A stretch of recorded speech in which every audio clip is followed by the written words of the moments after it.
Olá, eu sou a Rebeca BD e estamos aqui para mais um episódio do CDC Cast falando em consumo. Sejam todos muito bem-vindos. Hoje nós iremos falar de defesa da concorrência e de direito do consumidor e estamos com os melhores aqui nesse nosso bate-papo, né? Estamos com a doutora Juliana Domingues, com o doutor Fábio Holanda e o doutor Leonardo Leal. Doutora Juliana, eu vou pegar aqui a pesca porque ela tem um currículo vasto na defesa da concorrência. Ela é procuradora-chefe do CAD. O CAD é o Conselho Administrativo de Defesa Econômica. Hoje ela é a atual procuradora-chefe do CAD. É professora e doutora da USP, trabalha com direito econômico por lá. Foi secretária nacional do Consumidor do Ministério da Saúde e foi presidente do Conselho Nacional de Defesa do Consumidor. Estamos aqui também com o doutor Fábio, falando também de forma reduzida, muito embora não precise apresentar, dispense apresentações, mas o doutor Fábio, ele é procurador federal, que também hoje atua, tem essa atuação ostensiva no CAD, aqui é nacional, né? No caso, você Na verdade, atua... o CAD tem uma atuação nacional e eu estou atualmente colaborando com o contencioso do CAD, né? Então, eu estou lotado e em exercício na Procuradoria Federal do Ceará e colaboro com o CAD. Com o CAD, muito bem. É doutor em ciências políticas e, assim, é professor de mestrado e de graduação da Unicet, que é uma das universidades de maior conceito aqui no estado do Ceará, né, doutor Fábio? Seja muito bem-vindo, viu? Obrigado. E estamos aqui também com o doutor Leonardo Leal. Doutor Leonardo Leal, que é advogado, trabalha com a defesa da concorrência há mais de 15 anos, é professor, doutor, trabalha com o direito do consumidor também, não é? Sim. Foi presidente por 2 gestões da Comissão de Direito e Defesa da Concorrência da OAB, Ceará, e é atual membro consultivo, conselheiro, né? Conselheiro consultivo. Sim, minha vez. Da CDCOM. E é isso, gente. Vamos começar, né? A apresentação é rápida, porque a história é essa, a gente quer mesmo escutar vocês. E aí, eu de imediato já passo a palavra à doutora Juliana, que nos acompanha aqui de forma virtual.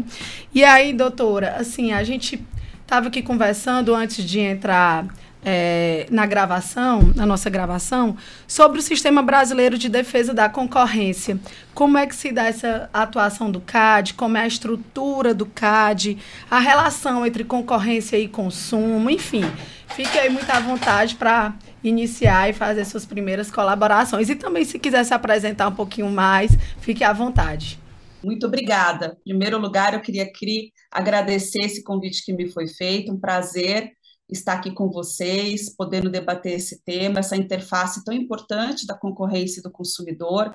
Eu sempre gosto de retomar, quando vou falar desse tema, o nosso artigo 170 da Constituição Federal. Eu falo que não né, sem razão que concorrência e consumidor estão sempre muito próximos, apesar de até hoje ser um pouco incompreensível o fato de muitos conhecerem o CDC, né, o Código de Defesa do Consumidor, e poucos conhecerem a nossa legislação concorrencial, nossa legislação antitruste, né, o que é aí digamos, uma falha que os professores buscam incessantemente, né, conseguir cobrir, né, para que todos consigam compreender a importância, né, de se combater as condutas anticompetitivas para o bem-estar do consumidor. Esse, na verdade, é o estándar internacional, não é só no Brasil, é a busca do bem-estar do consumidor, né, por meio da garantia de um ambiente concorrencialmente adequado. Então, a coletividade é que é protegida pelo CAD, o Conselho Administrativo de Defesa Econômica já passou de 60 anos, e o direito concorrencial continua sendo ilustre desconhecido, né? Então, por isso que é muito importante ter um podcast como esse também, atraindo esse debate. Eu posso dizer com total convicção, né, que quando eu estive no Ministério da Justiça e Segurança Pública como secretária nacional do consumidor, percebi que muitos da comunidade do consumidor, né, pessoas que são atuantes há muito tempo, que trabalham com esses temas, também não conheciam tão bem as atividades do CAD. Eu acho que a pandemia foi muito importante também para que algumas abusividades identificadas fossem endereçadas para a autoridade competente, que era o CAD à época, né, e que são condutas que, por mais que a gente também consiga trabalhar, em alguns casos, no direito do consumidor, como é o caso da venda casada, o foco é totalmente diferente. Então, eu acho que aqui, durante essa conversa, a gente vai conseguir poder falar um pouco sobre isso. Acho que a estrutura do CAD hoje é uma estrutura muito mais sólida do que já foi no passado. A gente está aí já com uma lei, a 12.529 de 2011, há mais de 10 anos em vigor e com uma estrutura, né, que o Dr. Fábio colabora muito, então uma estrutura já mais moderna, alinhada com as melhores práticas internacionais, o CAD sendo reconhecido internacionalmente, e eu acho que atrair também, né, todos que atuam para o direito do consumidor, para a importância do CAD, né, até para o endereçamento dessas questões, é uma missão importante. Então, a gente está aqui também não só discutindo academicamente, mas quase que numa função institucional, né, de poder aí divulgar esse trabalho e poder também explorar durante essa conversa todas as atividades que estão aí englobadas nisso. Agora, obviamente, do ponto de vista acadêmico, né, eu trabalho com os temas de concorrência desde 1999, então é um tema que eu gosto muito, né, costumo dizer que, na verdade, minhas pesquisas elas giram em torno dos 170 da Constituição, mas no caso do direito da concorrência foi até meu tema de pesquisa na faculdade, então é um tema que eu gosto bastante, esperei contribuir com essa conversa. Muitíssimo obrigada, doutora. Com certeza, estamos aqui com a super autoridade no assunto. Doutor Fábio.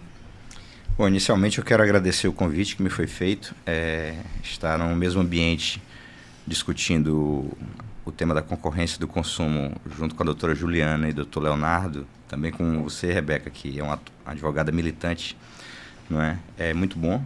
E eu acredito que muitas das dificuldades que giram em torno da compreensão do sistema de defesa da concorrência em geral se dá, aqui no Nordeste pelo menos, pela falta de preparo dos estudantes, dos acadêmicos em geral, durante o tempo da graduação. Nós já estávamos dialogando sobre isso antes do podcast, né? Que muitas pessoas que vão estudar isso em nível de mestrado, de pós-graduação, aqui por estas bandas, sentem essa dificuldade. Então, esse obscurantismo do direito concorrencial, que a doutora Juliana falou, é uma questão que se observa nacionalmente, ela talvez se agudize muito mais aqui no Nordeste. E iniciativas como essa, iniciativas de algumas universidades de introduzirem essa temática, esse tipo de estudo para os alunos, tende a capilarizar um pouco mais as reflexões e qualificar o debate, não apenas no âmbito da academia, mas também no âmbito de associações de defesa do consumidor, né, da própria OAB. O doutor Leonardo, que está aqui conosco, é um dos arautos, né, que defende essa bandeira aí na OAB, já esteve à frente da Comissão de Defesa da Concorrência. Então, a exemplo da doutora Juliana, eu parabenizo essa iniciativa e vamos aos debates, que tenho certeza serão interessantes, sendo de destacar que a Procuradoria Federal, como eu estava debatendo com vocês, a PGF, ela tem uma capilaridade grande, né? Talvez seja o maior escritório de advocacia do Brasil, se nós atentarmos para a quantidade de matérias que a PGF lida, né? Energia nuclear, cinema, previdência, saúde. E a concorrência, a defesa da concorrência é uma destas matérias, né? Então, há alguns meses eu estou compondo a Procuradoria do CAD e estou conseguindo paulatinamente experimentar, sob o ponto de vista forense, não é? Essas questões que muitas pessoas apenas teoricamente eram apresentadas. Então vamos ao debate. Muito obrigado pelo convite. Imagina, doutor Léo. Muito obrigado, minha amiga doutora Rebeca. Queria cumprimentar aqui o doutor Fábio, cumprimentar também a doutora Juliana. Um prazer estar aqui nesse ambiente, né, com vocês. A temática da defesa da concorrência é uma temática que nos desperta muito interesse, né, especialmente essa interseção da defesa da concorrência com a defesa do consumidor e, na verdade, como a doutora Juliana falou, né, com todos os pontos da nossa ordem econômica constitucional. Eu, particularmente, cheguei ao tema da defesa da concorrência por via da defesa do consumidor, né? Quando era aluno ainda da disciplina da graduação em Direito do Consumidor, tive a oportunidade de participar do programa de intercâmbio da extinta SDE, né, na época ainda atuante, né, que tinha um programa de intercâmbio do DPDC, Departamento de Proteção e Defesa do Consumidor. Esse programa acontecia lá em Brasília, no Ministério da Justiça, e lá nós nos reunimos com estudantes do Brasil inteiro, né? E nesse momento foi que eu tive contato com outros estudantes que estavam no programa de intercâmbio do Departamento de Proteção da Economia, que trabalhava ali junto na defesa da concorrência, e do PINCAD, né, do famoso PINCAD. Né? Gostei tanto da temática, né, que nunca mais deixei de estudar o assunto, nunca mais deixei de trabalhar com isso. Voltei depois para o programa de intercâmbio, né, do CAD, aí desenvolvi também minhas pesquisas, mestrado, né, e doutorado na área. E hoje eu vejo, doutor Fábio, uma mudança de horizonte. Né? Assim, a gente, claro, são muitos anos já que se passaram, mas agora, por exemplo, na universidade onde eu leciono, na nossa atual grade, que foi reformulada recentemente, há uma disciplina específica, que inclusive eu estou tendo a oportunidade de lecionar, de análise econômica do direito, e lá nós temos a oportunidade de trabalhar com alunos do terceiro semestre da graduação, né, claro que de uma forma ainda muito introdutória, né, de uma forma incipiente, mas trabalhar, difundir, disseminar nessa temática da defesa da concorrência, que é tão importante. Então essa iniciativa aqui eu acho muito louvável, parabenizo aqui no nome da doutora Rebeca, nossa vice-presidente da associação, a iniciativa, e espero que o podcast aí seja interessante para quem estiver acompanhando. Muito obrigada, gente, aí pela disponibilidade de vocês. Mas vamos aqui, então, aos assuntos que mais nos interessam. Como, assim, a SEDECON é uma associação para consumidores, né? E aí a gente, assim, tem esse objetivo de chegar no consumidor que está nos assistindo e mostrar para ele certos pontos. Então, assim, o que para ele, eu queria perguntar a vocês, aí fiquem muito à vontade para quem quiser responder, mas, assim, qual seria o impacto da defesa da concorrência? Aliás, o que é a defesa da concorrência, né? Quais são os assuntos que permeiam aí a defesa da concorrência, no sentido do que se reverbera para o consumidor final, realmente. Eu queria que a gente começasse aí o nosso bate-bola falando sobre isso, e aí depois quem quiser se sentir à vontade para ir complementando, que assim seja. Perfeito. Foi importante ouvir aqui também o depoimento, né, do Dr. Leonardo, que de fato bem tive essa experiência, né, de passar pela extinta Secretaria de Direito Econômico. E é tão interessante que dentro da Secretaria de Direito Econômico você tinha esses dois departamentos, que era o de defesa econômica e de defesa do consumidor. Então, eu acho que já tinha ali uma estrutura que pensava nesses temas de uma forma conjugada, né? A gente usa hoje muito o termo holístico, eu falo o tema da moda, mas era realmente uma visão transversal com relação a essas políticas públicas. Com o tempo, né, nós tivemos aí a mudança, ou seja, a extinta SDE virou Senacom, né, onde eu passei 2 anos e meio, fui diretora e fui secretária, e também, na época, nós trabalhamos com vários eixos interessantes no Conselho Nacional de Defesa do Consumidor, em assento nesse conselho, então isso também é interessante, porque a forma da gente conjugar também essa visão, né, da concorrência junto com as políticas públicas. E quando nós vamos falar o que é, né, o direito da concorrência, o direito concorrencial, né, como eu disse, o foco da proteção da concorrência é a coletividade. A agência está o tempo todo trabalhando naquela tensão que existe entre os valores lá da Constituição, né, da livre iniciativa e o princípio da livre concorrência, conjugado com a proteção do consumidor, com a propriedade, né, com todos os direitos difusos e coletivos que estão ali. Por que eu falo que tem essa tensão entre livre iniciativa e concorrência? Porque onde termina a sua livre iniciativa? Né? A gente tem lá na Constituição falando que a livre iniciativa é para todos. Mas veja, você fere a livre concorrência se, ao usar a sua liberdade, você combina com o seu concorrente o preço que você vai colocar no mercado. Isso é o cartel. Então, essa é uma conduta anticoncorrencial. Então, dentro do eixo da nossa legislação concorrencial, nós temos o controle de condutas e o controle de estruturas, né? Condutas é o que geralmente a gente vê muito no jornal, principalmente porque quando nós tivemos aí os acordos de leniência, o combate a cartéis ficou muito evidente no Brasil, né? Só da Operação Lava Jato, a gente tem aí diversos acordos de leniência, né? Então, porque cada mercado é analisado na sua característica individual. Então, assim, quando eu falo assim, é um cartel da Lava Jato, qual deles? Porque cada mercado foi individualizado pelo CAD, né, ao se negociar um acordo de leniência. Mas nós temos, por exemplo, a venda casada na perspectiva do direito concorrencial, nós temos abusos de posição dominante no mercado, né, ou seja, a empresa que tem 20% ou mais do mercado, e aí condutas que seriam naturais no ambiente de livre iniciativa, como estabelecer um acordo de exclusividade, pode ser um problema concorrencial, né, que vai ser analisado pelo CAD, se você tem 20% ou mais no mercado. porque isso não pode causar um fechamento de mercado ou prejudicar o ambiente competitivo. Então, é aí que entra, né, a atuação do CAD.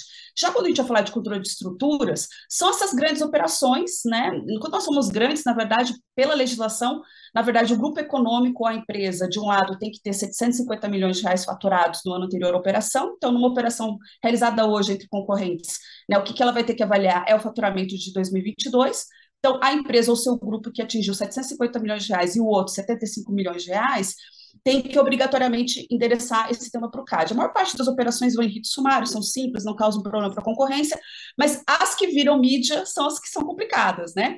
Então, casos como Sadi Perdigão, caso Ambev, Nesse Garoto, são exemplos de grandes operações que aí sim, né, causou interesse popular, porque eram operações complexas que o CAD fez, né, aí as suas intervenções no sentido de aplicar remédios estruturais, né, ou comportamentais para que aquela operação pudesse eventualmente ser aprovada, mas que não prejudicasse o ambiente competitivo. O caso Sadia Perdigão é um grande exemplo, né, porque ficou condicionada à venda de ativos, suspensão de marca, né, então, quando você tem esse tipo de intervenção, acho que daí todo mundo entende mais ou menos o que o CAD faz, mas são operações que acontecem muito, né? Assim, o que acontece de casos em que você vai ter o CAD atuando numa intervenção, na aplicação de um remédio, é exceção, né?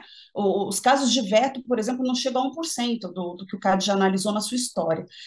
Mas são os casos que repercutem, né? Que todo mundo aí quer saber como funcionou, o que o CAD vai fazer, mas existem diversos casos, até eu sempre convido todos que têm interesse para assistir as sessões que estão gravadas no YouTube, para que assistam online as sessões, né? Nós vamos ter sessão aqui em agosto já, vai ser a segunda sessão que vai acontecer online, então dá para assistir, entender mais ou menos os temas que são debatidos, mas o foco, né, da coletividade é de proteger esse ambiente competitivo, né? Então, assim, quando perguntam, mas isso vai atingir o consumidor? Vai, porque, na verdade, todos nós que estamos aqui discutindo agora esse tema, todos nós já pagamos preço cartelizado. Não existe um indivíduo que não tenha pagado algum dia, em algum momento, né, ou não tenha sido vítima de um abuso de posição dominante no mercado. E quando nós vamos falar isso, geralmente são principalmente os mercados oligopolizados, aqueles que têm menos competição, os que geram mais problemas dos consumidores. E aí, tirando o meu chapéu de CAD, colocando de Senacom, né,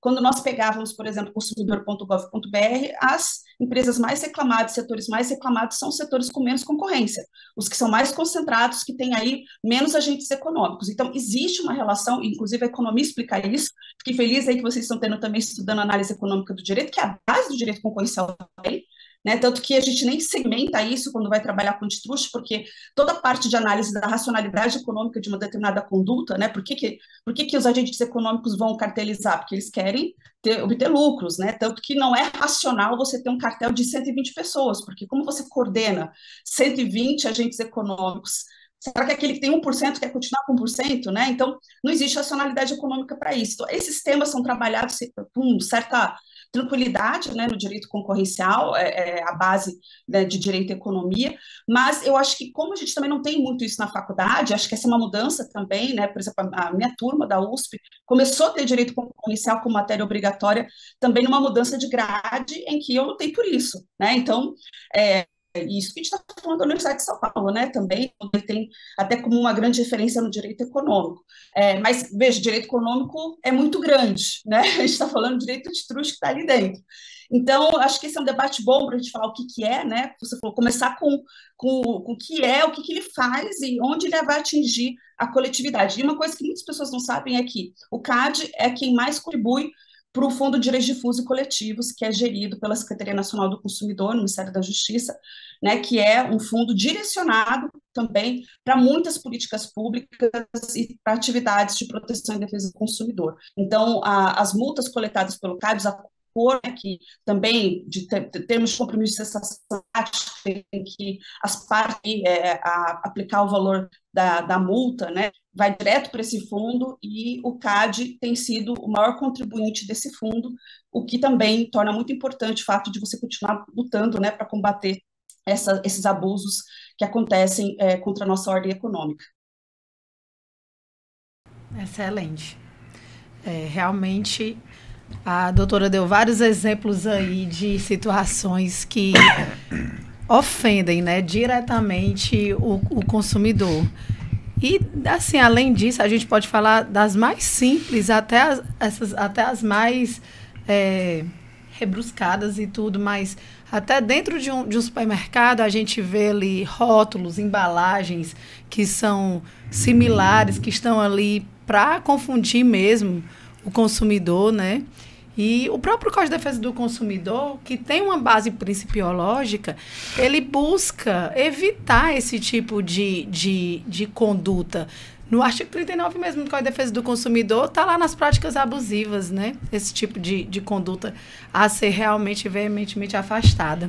Uma questão interessante, complementando a brilhante exposição da doutora Juliana do início, né? Falando um pouco de controle de conduta, de estrutura, né, do papel do CAD enquanto autoridade judicante, é bom que se esclareça isso com abrangência no território nacional, é que a finalidade do direito à concorrência, ela evidentemente tem uma aderência muito forte com a proteção do consumidor, mas ela também tem que estar atenta a outros tipos de vieses, né, como por exemplo a questão do estímulo à proteção da inovação, combate à corrupção. Tem se discutido mais recentemente sobre o papel do CAD nas questões trabalhistas. Isso é um tanto quanto polêmico, né? Nós debatemos isso, inclusive, no âmbito da academia, lá na Procuradoria do CAD. Então, há que se ter bastante cuidado no que diz respeito a esse espectro de atuação da autoridade concorrencial. Mas, indiscutivelmente, como pontuado pela Juliana, a proteção do consumidor, isso já é trazido, inclusive, pelas escolas, né, de Chicago e as seguintes, né? Ela está presente sempre quando nós vamos atentar para os objetivos do direito à concorrência. E aí, quando vamos falar de direito do consumidor e dessa aderência com o direito concorrencial, indiscutivelmente surge a questão da ARDC, né, da Ação de Responsabilidade por Danos Concorrenciais, né? É uma questão que se liga diretamente ao chamado enforcement privado, né, a possibilidade que os consumidores têm, em tese, de se socorrerem do Poder Judiciário quando se sentem violentados no que diz respeito a estas práticas abusivas, no que diz respeito ao direito concorrencial. Como a doutora Juliana diz, todos nós em algum momento fomos ou somos vítimas desse tipo de situação. No entanto, há que se ter um amadurecimento, e talvez este seja um desafio não apenas do direito concorrencial brasileiro, mas do mundo todo, que é promover um equilíbrio entre o public e o private enforcement, né? Nós não podemos viabilizar todo um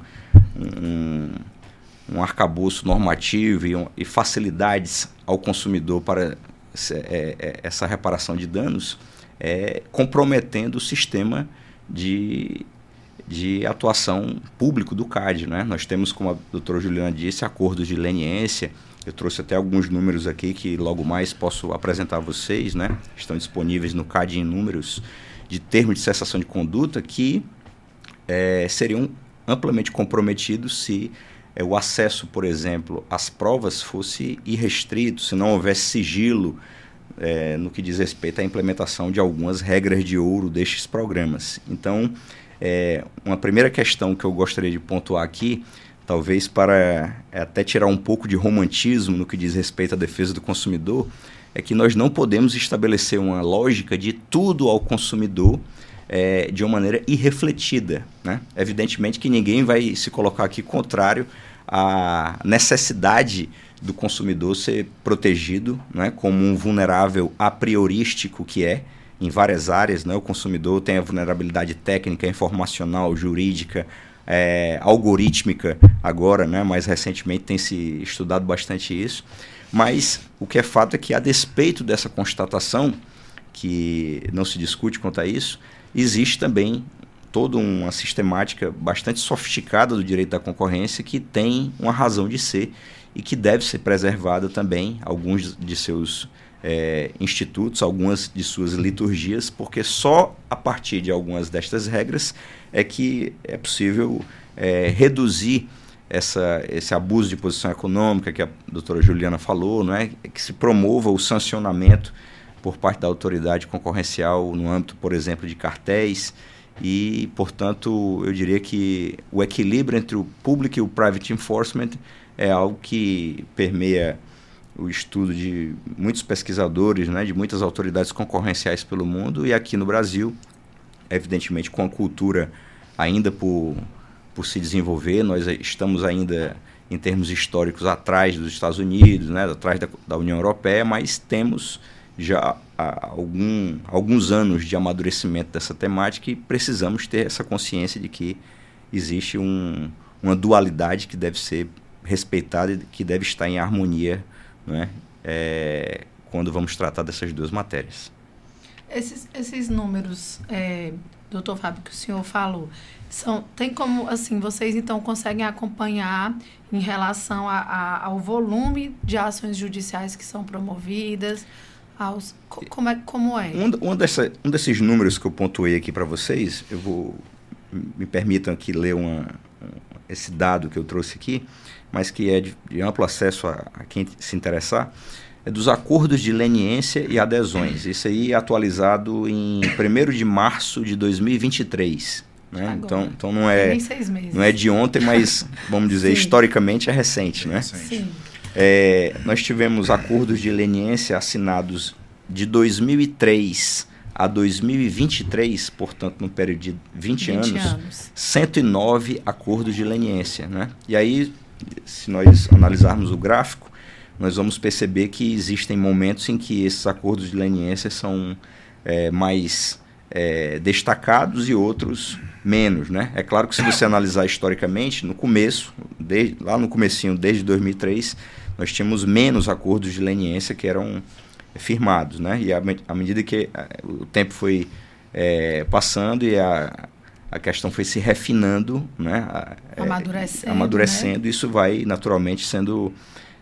os números vão aumentando. E aí, sempre que se fala de acordo de leniência, uma outra questão, um cuidado que eu tenho que ter aqui é porque, como você bem me alertou, Rebeca, o nosso podcast ele não é só para um número pequeno de pessoas. A pretensão é de conseguir capilarizar o máximo possível para estudantes de graduação e até para pessoas que sequer são relacionadas ao direito, né?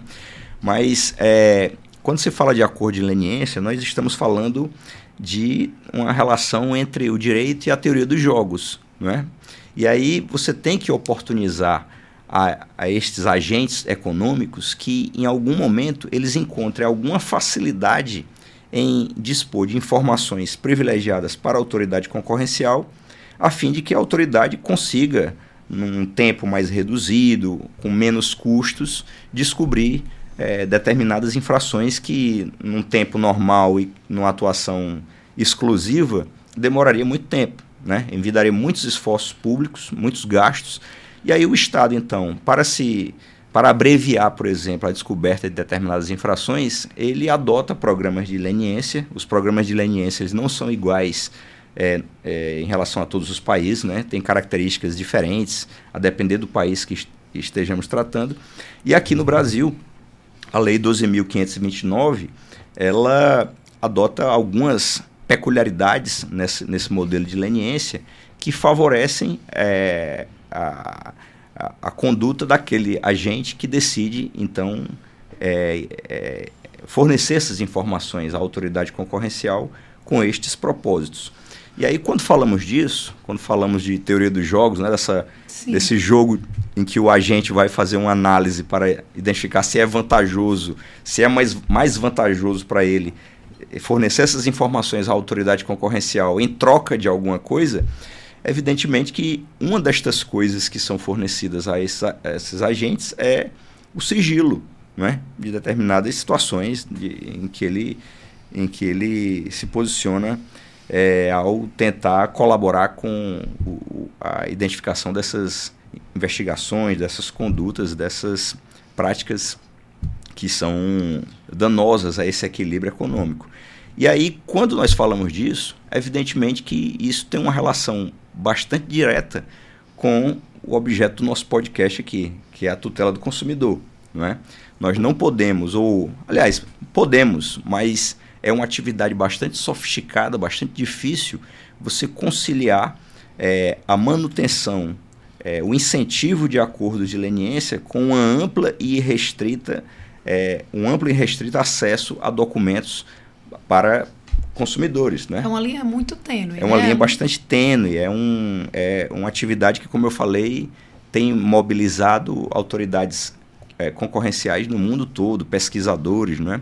Então nós não podemos, ainda que se trate aqui de um bate-papo informal, sim, que é o propósito aqui desse podcast, descurar de que existe uma necessidade de equilíbrio entre essas duas questões, né? Muitas vezes, sob o ponto de vista judicial, em nossa atuação na Procuradoria, nós nos vemos diante de situações em que a parte contrária deseja se valer de um amplo acesso a provas, quando, na verdade, algumas delas estão inseridas nesse contexto da blacklist, né? Exatamente para preservar algumas dessas diretrizes destes programas. Então, me parece que compreender inicialmente que há necessidade desse equilíbrio é uma medida que nos faz partir de um patamar mais maduro para o desenvolvimento de como essa reparação de dano ao consumidor pode acontecer. No caso, eu sempre acho importante, né, chamar a atenção para o fato de que, de fato, o CAD ele tem um trabalho de excelência, né, pode-se dizer assim. Acho que no Brasil a gente tem um costume, muitas vezes, de criticar o Estado, criticar a administração pública, e eu acho sempre necessário a gente louvar as boas práticas, né, ressaltar as boas práticas, os órgãos que fazem um trabalho de muita qualidade, né? O CAD é uma referência internacional no que diz respeito à defesa da concorrência, amplamente reconhecido, já foi diversas vezes, né, premiado e faz um grandíssimo trabalho, né, pela defesa da concorrência no Brasil, pela consolidação, né, da nossa ordem econômica constitucional. Mas claro que todo trabalho, né, por maior qualidade que tenha, né, por maior esforço que tenha, ele também é passível não só de críticas, de avaliações, né, mas também de ideias de aperfeiçoamento, né, ideias de melhoria. Sim. Eu acho que é preciso, de fato, avançar. A defesa da concorrência, invariavelmente, no Brasil, não dá para negar, já avançou bastante, né? Nós temos uma tradição institucional de defesa da concorrência, mas muito, na minha visão, né, doutor Fábio, nessa área do enforcement público. O nosso enforcement público está bem desenvolvido, está bem alinhado com as melhores práticas internacionais, né, com um trabalho técnico de qualidade muito bem desenvolvido. Né? Mas no que diz respeito ao enforcement privado, eu não vejo da mesma forma. Né? Quando a prática ilícita, por exemplo, o ilícito concorrencial, muitas vezes aquele ilícito pode sujeitar o infrator à responsabilidade administrativa, que seriam as punições, né, que o CAD poderia aplicar, a responsabilidade criminal e a responsabilidade civil.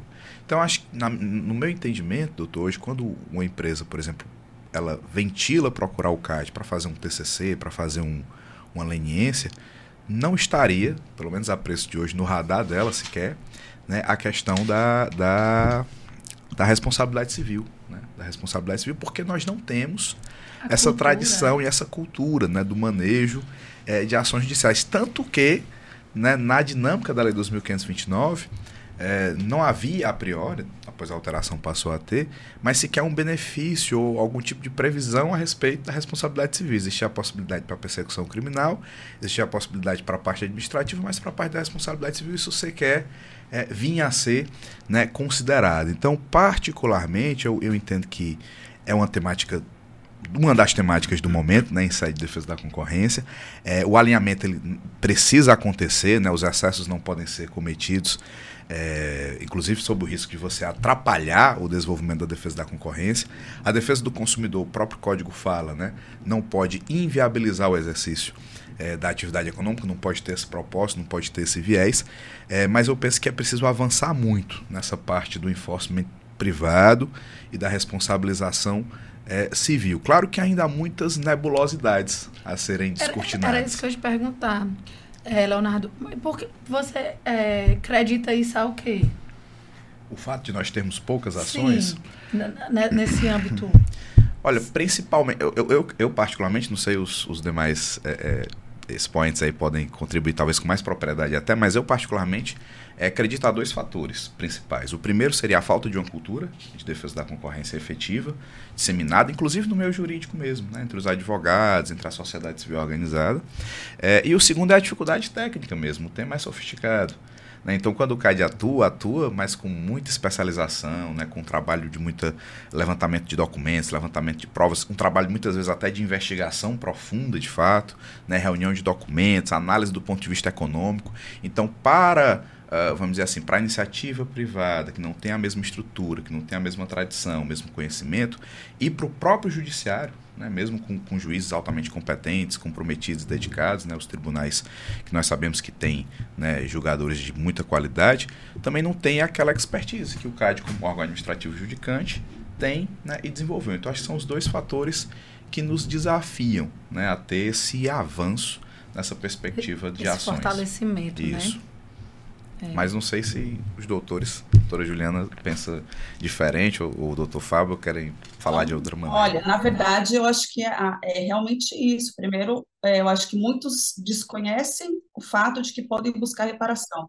E quando nós vamos falar, né, de quem são os afetados, nós temos os consumidores finais, que somos nós, mas nós temos, no meio dessas discussões que são levadas ao CAD e casos de cartéis, porque nós temos, vamos ter assim, casos de cartel já condenado no CAD, desde taxistas de um determinado município, jornaleiros de outro determinado município, até grandes casos internacionais, né? Casos que foram condenados internacionalmente até por outras jurisdições.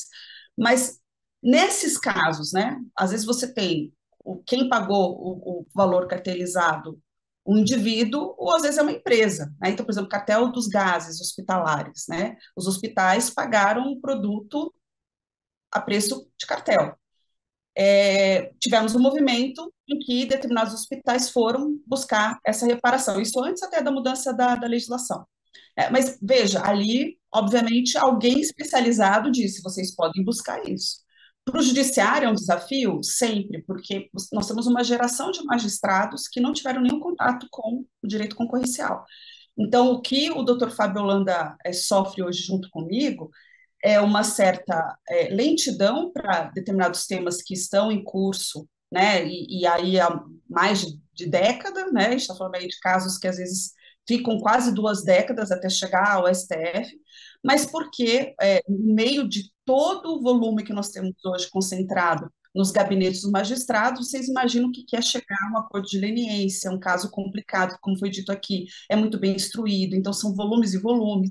Então você tem metas hoje do CNJ, o magistrado coloca na frente os temas mais corriqueiros, que eles têm afinidade, e aí a gente cria um outro problema, né, que daí já é depois da decisão do CAD, que daí já é nessa parte que nós temos aí duplo grau de jurisdição, as pessoas podem discutir judicialmente essas decisões administrativas, mas que é o fato do judiciário, já com um volume muito grande de matérias, deixar isso para depois, não criar precedentes e o volume só vai aumentando, né?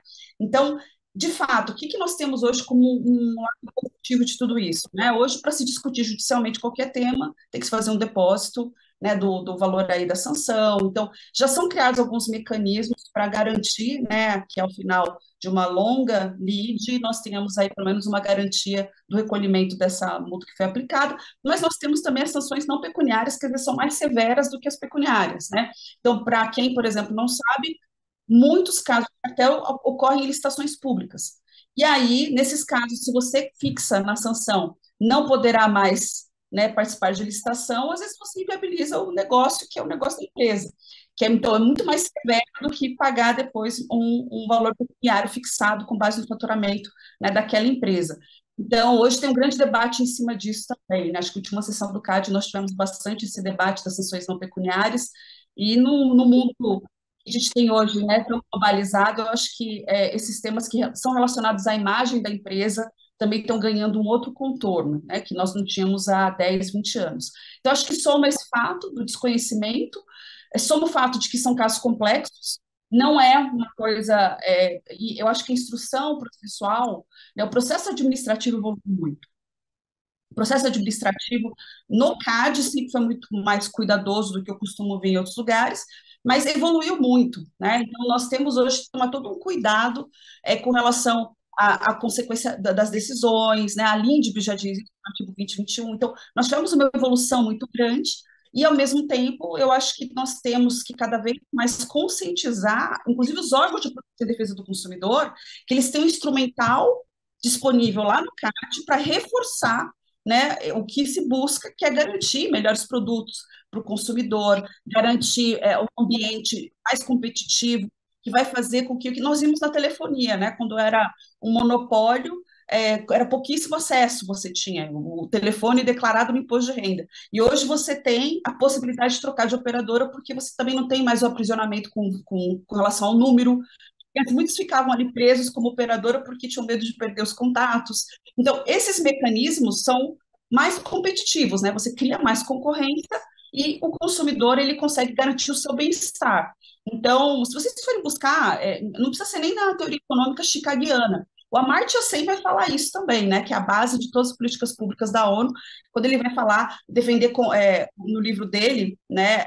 Desenvolvimento como liberdade. Você só tem exercício de liberdade se você tem escolhas. Então, num ambiente monopolista, você não tem escolhas, o consumidor fica preso, às vezes, a um serviço, a um produto que não é o melhor, é caro, né? E ele não tem aí como exercer essa liberdade. Então, acho que essas garantias de liberdades também não dependem só do enforcement do direito do consumidor. Vai depender dessa atuação regulatória pró-competitiva, né, que o CAD é responsável, e também as agências reguladoras, e muitas vezes também, quando a gente vai falar de algum produto que tem também regulação setorial. Então, acho que esse é um tema super bacana para que toda a comunidade do direito do consumidor, eu acho que eu tentei fazer isso, porque eu estava lá também, que era para atrair, né, para essa discussão, que quando nós fomos avaliar, por exemplo, construção civil, nós vimos lá mais casos de condutas anticoncorrenciais do que problemas de fato em que se aplicaria o CDC. E aí, eu acho que faltou também essa sensibilidade de que ali na ponta... Por não, doutora Juliana, pode continuar, porque deu uma pausa aqui, mas já consegue nos ouvir bem? Perfeitamente, eu não sei onde que eu parei, para mim eu tinha terminado. Bom, então, se a senhora se lembrar, fica à vontade, pode me interromper a hora que quiser. Mas só complementando o que já foi dito pelo Dr. Leonardo e a doutora Juliana, no que diz respeito aos desafios da consolidação dessa ação de responsabilidade por dano concorrencial, uma questão pontuada pelo Dr. Leonardo, que é a ausência de cultura de reivindicação, né? Isso já é uma questão que é uma característica que não... diz respeito exatamente ao direito brasileiro, né? Se nós formos analisar, por exemplo, na análise econômica do direito, casos no direito estrangeiro, por exemplo, o caso do Ford Pinto, né, nos Estados Unidos, a gente vai ver que no final dos anos 70, a Ford produziu esse automóvel. Se você colocar lá no Google, você vai ver a foto do automóvel, que descobriu-se que quando existia um acidente, uma colisão envolvendo esse tipo de automóvel, a partir de determinada velocidade, se ele estivesse, isso causaria a morte das pessoas que estavam envolvidas no acidente, né? O carro simplesmente explodia. E a despeito desse grande risco, desse problema gravíssimo à saúde do consumidor, a Ford ainda continuou produzindo esse veículo porque fez um estudo, né, de que, à época, o número de indenizações da capilarização, a atomização dos consumidores no âmbito dessa reparação de danos ainda seria algo que compensaria. Então, valeria a pena. Valeria a pena. Então, assim, isso tem bastante a ver com o que o Dr. Leonardo falou. Eu acrescentaria a questão que a doutora Juliana disse, dos elevados custos das ações civis, né? Isso também, sob o ponto de vista de quem já é vulnerável por tantos aspectos, é um fator pragmático que estabelece uma barreira muito grande aos consumidores, né? Muitas vezes ignorantes até com relação ao seu direito. E eu acrescentaria outros, né? A questão da morosidade foi dita também pela doutora Juliana. Os elementos probatórios, né? Também sim, a dificuldade. Sim, eu acrescentaria essa questão da dificuldade de obtenção de evidências de conduta, né? Nós estamos diante de um direito, como dito, que a instrução probatória ela é muito sofisticada no âmbito do CAD, né? As buscas e apreensões são feitas com bastante critério. Nós temos lá no CAD o DEE, que é o Departamento de Estudos Econômicos, né, com muitos economistas altamente especializados, preparados para a identificação destas infrações.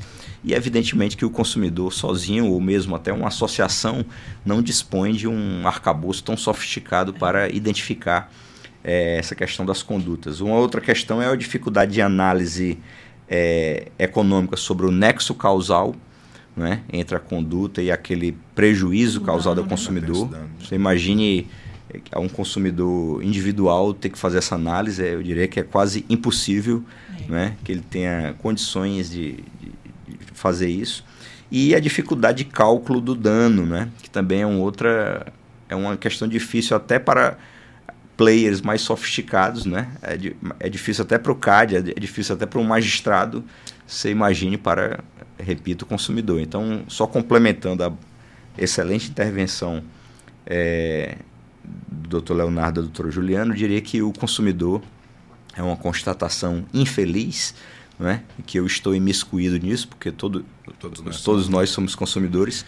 Nós estamos diante de uma teia de dificuldades, né? E de muitas barreiras que, reforçando aquilo que o Dr. Leonardo disse, dificultam a consolidação do enforcement privado, né? No que diz respeito à reparação de danos, e evidentemente temos que ser sensíveis a isso, conscientes, e tentarmos, uma vez que constatamos isso, encontrar meios de paulatinamente ir melhorando isso. Um dos meios que eu posso indicar é a questão dessa cultura de obscurantismo, né, do direito concorrencial, que está arrefecendo cada vez mais, né? As escolas de governo... Isso aqui mesmo que a gente está fazendo, sim, isso que a gente está fazendo. Conversando, tendo esse bate-papo aqui, sem dúvida. Já é uma forma da gente tem um valor, né? Tem um valor muito grande, né? Muitas vezes nós valorizamos grandes congressos, sim, ou cursos de mestrado, de pós-graduação, e desmerecemos iniciativas pulverizadas como essa, que, no meu sentido, tem um valor muito grande. Mas, falando sob o ponto de vista das escolas de governo, a Escola da Advocacia Geral da União tem fomentado diversas palestras, cursos. A doutora Juliana já participou de alguns deles, né? Outros procuradores, outras autoridades fora da instituição. A Escola da Magistratura Federal tem feito isso também, né? Então, quero crer que, sob o ponto de vista específico dessa cultura de obscurantismo que nós temos, a tendência é que gradualmente isso venha a ser diminuído, né? Claro que não vou dizer que o direito concorrencial será de tão fácil acesso como nós temos o direito do consumidor, sim, não é? Assim, no que diz respeito até porque é mais refinado, né? Como a gente está conversando aqui. O direito concorrencial, costumo dizer que é cheio de estrangeirismos, né? Se você pegar um livro de direito concorrencial, aqui mesmo nós falamos aqui de enforcement, né?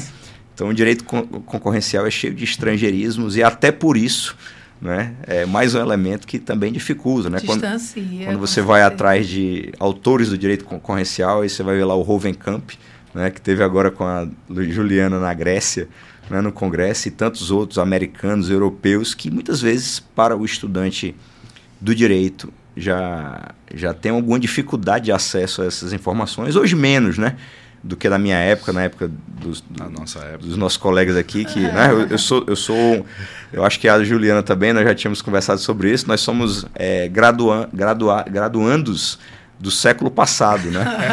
Então, assim, eu me lembro que quando eu entrei na faculdade não tinha Google, a internet não tinha a sofisticação que tem hoje. Livro dos recordes, né? A biblioteca do mestrado era cheio de ácaro, né?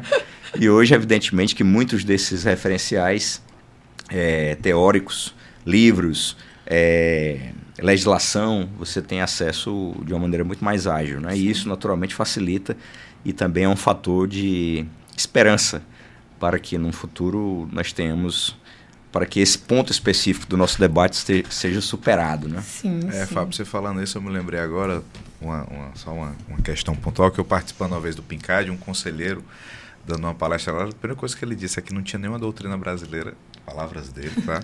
que prestasse, vamos dizer assim, do ponto de vista concorrencial, na época, né? Uma mensagem tanto quanto antipática, mas hoje dá para se entender melhor o distanciamento que de fato havia, né, e o muito que se avançou, né, nessa perspectiva aí isso da foi própria... numa palestra? Isso, numa palestra, da própria produção intelectual nacional na área de defesa da concorrência, que é vasta, né, e que sim, é de muita qualidade, nós sabemos sim que o há. Né? E aí, nesse sentido, eu penso que a defesa da concorrência ela tem muito ainda a avançar. Já avançou bastante, mas tem muito ainda a avançar, a se democratizar. Né? Eu, particularmente, né, sou entusiasta das alterações provenientes da Lei 14.000. Assim, a hora está avançando, porque quando o assunto é bom, vai avançando, né? A hora Mas eu queria, assim, ter que vocês comentassem assim, um pouquinho sobre essas alterações da 14.470. Sim, as alterações são muito positivas, né? No sentido especialmente de incentivar, de fato, o manejo, né, de ações dessa natureza, tanto com a clarificação da questão da prescrição, né? A lei fala que ela passaria a contar ali a partir do conhecimento efetivo da prática, o conhecimento efetivo da prática sendo considerada a decisão do CAD, né? Que é uma decisão que aí você tem um marco temporal bem delimitado, né? E também no sentido da dobra da indenização, né? Eu posso pedir uma indenização dobrada, igual ao dobro do prejuízo sofrido. Como indébito. Como a repetição do indébito que acontece na defesa do consumidor. Mas claro que só isso não resolve, né? Porque teoricamente desestimularia, né? Aí... tornaria mais interessante até você entrar com a ação, sim, né? E desestimularia as empresas a praticar, né? Enfim, o ilícito concorrencial. Enfim, esses jogos de influência sempre tem que analisar com muito cuidado os critérios. Mas eu acho que isso só por si não resolve naturalmente. Ainda há muita coisa a ser azeitada, ainda muita coisa a ser ajustada. O judiciário tem que responder muitas questões. Será bastante provocado, mas eu penso que isso é papel, sim, doutora Rebeca, especialmente das associações civis organizadas. Isso falando de consumidor final, né? Porque a busca da iniciativa por grandes empresas, como a doutora Juliana falou, eu penso também vai acontecer com mais recorrência, né? Mas em prol da coletividade, em prol do consumidor final, o consumidor final realmente ele não vai ter condição de fazer isso individualmente, né? Então, a ação coletiva, né, seria talvez a melhor perspectiva para se alcançar uma efetividade ou uma maior abrangência, né, desse enforcement privado, que também tem que ser feito, claro, né, com o cuidado do equilíbrio que o Dr. Fábio já pontuou, sob pena da gente também fazer uma inviabilização e até atrapalhar, vamos dizer assim, né, interferir negativamente no trabalho do enforcement público desenvolvido pelo CAD. Eu não sei se foi essa parte minha que cortou, mas o final da minha fala anterior, né, que eu acho que teve algum problema de transmissão, era nesse sentido, que eu acho que, por exemplo, as associações, os grupos, os próprios PROCONs, que a gente tem mais de 900 no país, se eles entenderem esse instrumental todo do direito concorrencial, eles podem fazer um movimento muito favorável também para facilitar, né, essa atuação do CAD, porque o CAD ele geralmente recebe denúncias, tem um clique denúncia na página do CAD, qualquer um pode denunciar, né, uma conduta anticompetitiva. Mas o fato é que muitos não sabem sequer que isso existe, né, ou o papel do CAD, né, nesse sentido também de garantir, né, para o consumidor, porque tem uma garantia que é indireta, o trabalho do CAD indiretamente está ali favorecendo o consumidor, né, ele está promovendo a concorrência em prol do consumidor. E eu acho que tem um ponto também que é interessante, que não é da nossa cultura também, né, porque fora do Brasil, nos Estados Unidos, existe uma preocupação muito grande dos investigados em qualquer conduta anticompetitiva, anticoncorrencial, com relação à reparação de danos, mais do que o valor da sanção. Existe, aqui no Brasil não é assim, nem para direito do consumidor. A gente nunca ouve, né, existe uma preocupação muito maior do judiciário em enriquecimento ilícito do que fixar, na verdade, uma indenização alta, né, num caso em que há uma lesão a um direito de um consumidor. Lá já é diferente, então tem uma cultura diferente, né, que eu acho que aqui no Brasil eu brinco que é igual Copa do Mundo. De 4 em 4 anos vem essa discussão sobre reparação de danos, né? Que a gente tem como uma possibilidade, né? Agora mudando a legislação de novo, assim, agora vai. E eu estou esperando também, porque é um outro lado, como diz, a gente tem ali, né, o enforcement público, mas esse trabalho que pode ser feito, né, na via de garantias de direitos individuais coletivos, né, para reparação, ele também é uma via de reforço para essa atividade do CAD. Né, e a gente precisa movimentar para que isso aconteça de fato. Acho que é um novo fôlego quando você tem, né, também uma legislação forçando isso, em que pese já existia a possibilidade, né, cria ali parâmetros, acho que isso também norteia o trabalho da própria magistratura. Eu acho que essa aproximação com a magistratura é um caminho natural também, né, para tornar essa temática cada vez mais confortável. Então, essas parcerias que a gente tem feito com as escolas da magistratura, a própria escola da AGU, né, tem promovido cursos também de capacitação, e dentro, né, da OAB Nacional, também eu vejo a ESA promovendo cada vez mais uma discussão dos assuntos do direito econômico, não apenas do direito concorrencial, mas do direito econômico. E o professor tocou num ponto bem que cada vez eu digo, não é para parecer que o antitruste é difícil, essa coisa de criar uma barreira, porque, né, o pessoal, ao invés de falar direito e economia, fala law and economics, né, eu acho que a gente tem que parar com isso, né, porque a gente consegue traduzir qualquer tema para o português e tornar mais palpável, né, da nossa, não digo só da população, mas também da nossa comunidade acadêmica. Então, a gente não pode mais ficar criando uma aura de um direito inatingível, porque não é. Se fosse difícil, eu não era professora disso, eu tinha desistido, né? Porque, imagina, eu vou dar aula de algo que ninguém vai aprender, é impossível. Então, a ideia é tornar cada vez mais próximo o direito concorrencial do dia a dia, a ponto de acontecer o que aconteceu comigo quando eu estava no doutorado e fiz pesquisa fora, que eu adoro contar essa história. Eu entrei dentro de um táxi, o táxi me perguntou o que eu estava pesquisando, eu falei, pronto, agora que vai começar aquela conversa que ele não vai falar, mas isso é direito internacional, é direito do consumidor. E aí, quando eu comecei a falar, né, de cartéis, imediatamente o taxista falou, o Sherman Act, que é a lei, né, de direito à concorrência lá, né? Eu falei assim, o meu sonho é entrar e alguém falar, nossa, direito antitruste, né? Entrar em qualquer lugar e todo mundo saber exatamente o que é isso, para ser tão próximo do nosso dia a dia como o CDC é. Você chega e você, por mais que você não tenha estudado direito, você sabe que você tem direitos, você sabe que tem um Código de Defesa do Consumidor, que foi um trabalho que foi feito, gente, quase concomitante, né? Assim, aqui é o surgimento do direito concorrencial. Então, a gente tem um trabalho bacana para poder fazer. É que um dia, Juliana, só complementando o que você está dizendo, todo mundo sabe quem foi o Vanderbilt, né? Tem até uma discussão para saber quem era mais poderoso, né? Se era o Vanderbilt ou o Google, fazendo uma comparação entre um e outro. A influência do Google é muito grande, mas você há de convir também, Léo, que o Vanderbilt tinha um poder muito grande da época, né? Se a gente analisar o domínio que ele tinha daquelas ferrovias e por aí vai. Sim. Mas, só complementando então essa questão da alteração trazida pela lei, que o Léo falou, eu recomendaria, estávamos também dialogando sobre isso antes do podcast, para os nossos ouvintes, eu sei que tem alguns estudantes aí, tem sempre alguém inquieto, querendo desdobramentos do podcast e atrás de material, né? Tem um leading case do STJ, 1971, 316 de São Paulo, em que o ministro Luiz Felipe Salomão, ele enfrenta essa questão relacionada com o prazo prescricional das ações de reparação de danos, né? Sob o ponto de vista concorrencial. Está se tratando, nesse caso lá, do cartel do suco, acho que é o cartel do suco de laranja, né? E lá naquele contexto do precedente, o STJ faz a divisão aí, me lembrei do que disse a Juliana em relação aos estrangeirismos, né? De ações follow-on e stand-alone, né? As ações follow-on seriam aquelas em que existe uma decisão pretérita do CAD, condenatória, e as ações stand-alone seriam aquelas onde não existe. E aí o STJ dá um tratamento diferenciado no que diz respeito a prazo prescricional dessas ações, termo inicial da prescrição e os efeitos dessas ações no que diz respeito aos fatos geradores anteriores. Então, como é uma questão tanto quanto intrincada esse voto, eu acho que fica essa dica aí, eu recomendo essa leitura.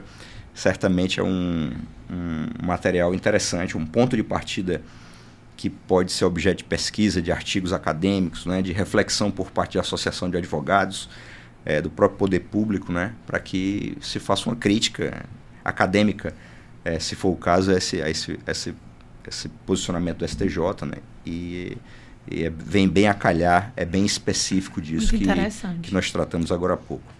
Muito interessante.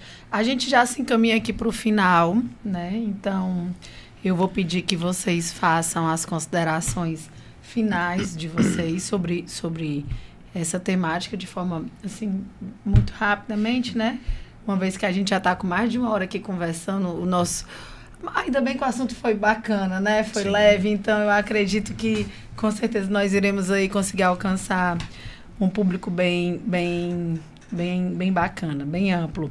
Mas peço que vocês façam as considerações e, em nome da CDCom, já agradeço aqui a disponibilidade. Sei que todos aqui são extremamente ocupados, mas, de fato, precisávamos desse tempo, precisávamos desse canal para debater sobre essa temática, que, como vimos aqui, foi falado várias vezes, é preciso perseguir esse caminho de clareza sobre a defesa da concorrência, né?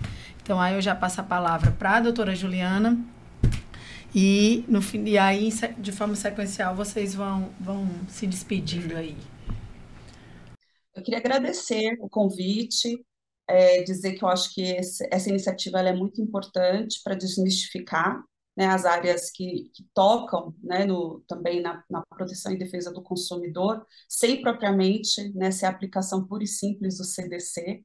Esse ano eu tive uma alegria aí de publicar um livro que se chama Regulação das Relações de Consumo, em que tem até um capítulo mostrando a relação de concorrência e consumidor, mas nesse livro a gente vai mostrar como cada vez mais está transversal, né, a temática de proteção e defesa do consumidor, veja, se você estiver falando de proteção de dados, você vai falar de proteção de dados do consumidor e também vai escorregar para outra área, né, se você for falar de algum tema que envolve uma proteção regulatória específica, muitas vezes você vai tocar numa atividade do Manatel, do Maneel, do Manac, e durante a pandemia o que nós vimos no direito do consumidor foi essa necessidade de aproximação, né, dos temas e esse olhar jurídico nosso não mais fechado em caixinhas, porque nós somos treinados assim, né, essa geração do século passado, que entrou na faculdade nos anos 90, não foi treinado para pensar no problema e com incidência de todos os possíveis, né, soluções jurídicas. Na verdade, foi pensado assim,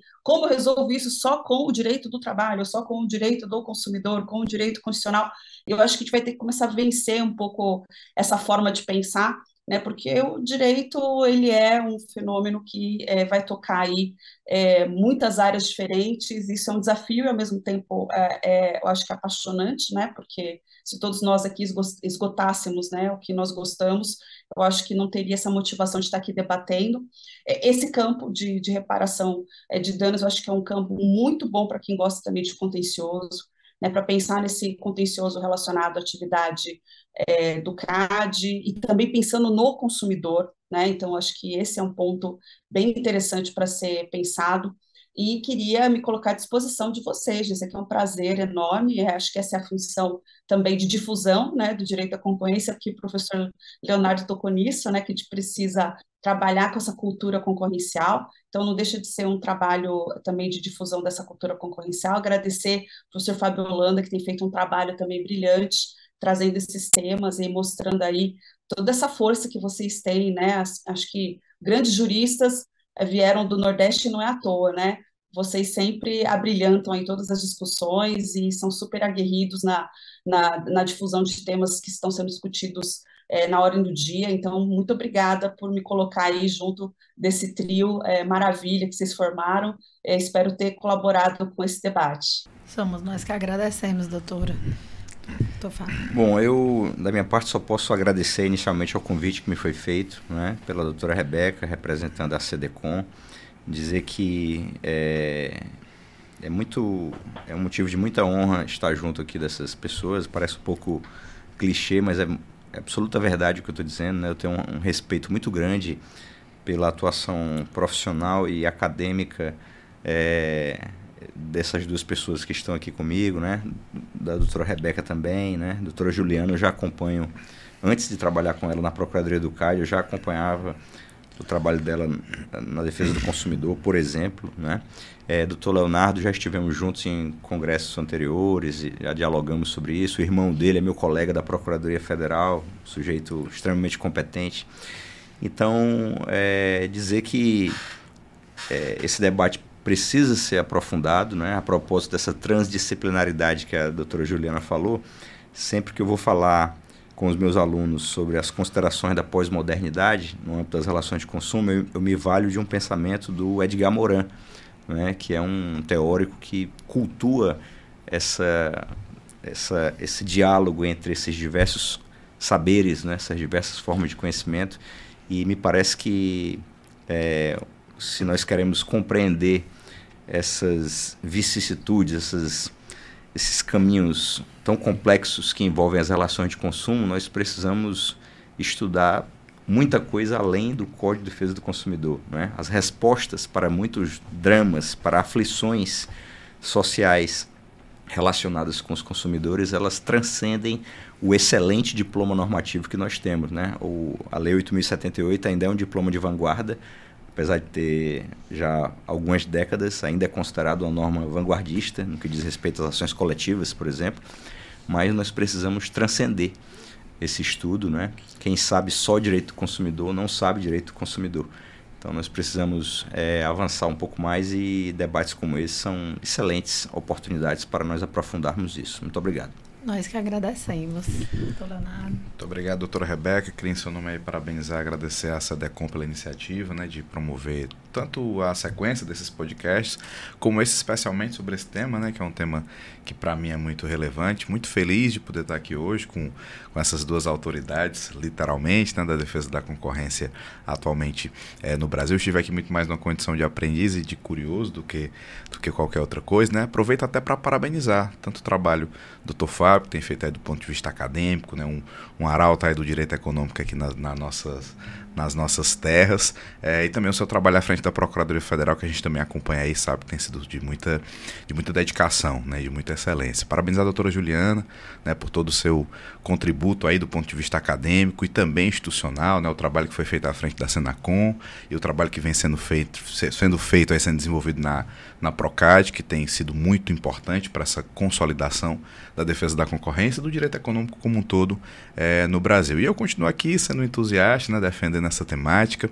Acho que a gente, como a doutora Juliana falou, tem que quebrar esse estigma de que o direito da concorrência é sofisticado, é difícil, é restrito a São Paulo. Eu acho que o mundo atual, né, com toda a conectividade, com todo acesso à informação, já não mais admite, né, esse tipo de restritividade, esse tipo de flanco. A gente tem que trabalhar mais pela democratização, pela divulgação, né, pela disseminação dessa cultura e o fortalecimento aí dos mecanismos que estejam disponíveis. Gente, muito obrigada. É isso, então. A gente vai encerrando nosso podcast por aqui e foi um prazer tê-los conosco. Mas antes de encerrar, eu aproveito já para convidá-los para o nosso Congresso de Direito do Consumidor, que acontecerá no dia 5 e 6 de outubro, aqui em nosso estado. Doutora Juliana, depois a gente vai conversar melhor com a senhora, com a sua assessora, mas já esteja convidada, viu? Doutor Fábio também, da mesma forma. E é isso, muito obrigada, e nós agradecemos também a vocês que nos acompanharam aqui e que puderam ter esse deleite aqui de informações a respeito da defesa do consumidor. Obrigada, até o próximo episódio. Tchau, tchau.